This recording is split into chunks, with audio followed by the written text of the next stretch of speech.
And I tried hard to be proud of my service, but all I could feel was shame. And racism could no longer mask the reality of the occupation. These were people, these were human beings.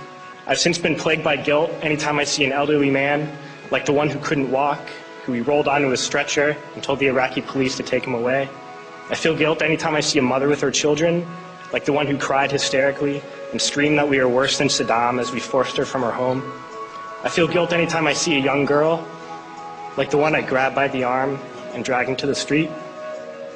We were told we were fighting terrorists. The real terrorist was me, and the real terrorism is this occupation.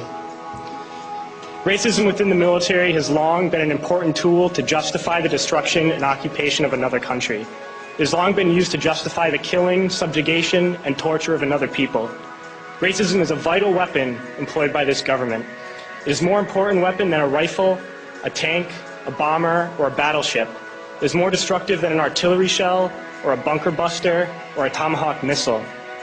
While those weapons are created and owned by this government, they are harmless without people willing to use them. Those who send us to war do not have to pull a trigger or lob a mortar round. They do not have to fight the war, they merely have to sell the war. They need a public who is willing to send their soldiers into harm's way.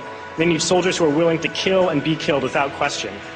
They can spend millions on a single bomb, but that bomb only becomes a weapon when the ranks of the military are willing to follow orders to use it. They can send every last soldier anywhere on earth, but there will only be a war if soldiers are willing to fight. And the ruling class, the billionaires who profit from human suffering, care only about expanding their wealth, controlling the world economy. Understand that their power lies only in their ability to convince us that war, oppression, and exploitation is in our interest. They understand that their wealth is dependent on their ability to convince the working class to die to control the market of another country. And convincing us to kill and die is based on their ability to make us think that we are somehow superior.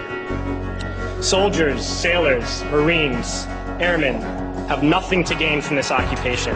The vast majority of people living in the U.S. have nothing to gain from this occupation. In fact, not only do we have nothing to gain, but we suffer more because of it. We lose limbs, endure trauma, and give our lives. Our families have to watch flag-draped coffins lowered into the earth. Millions in this country without health care, jobs, or access to education must watch this government squander over $450 million a day on this occupation.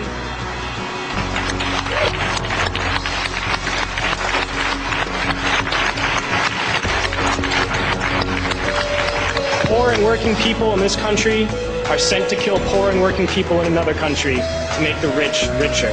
And without racism, soldiers would realize that they have more in common with the Iraqi people than they do with the billionaires who send us to war.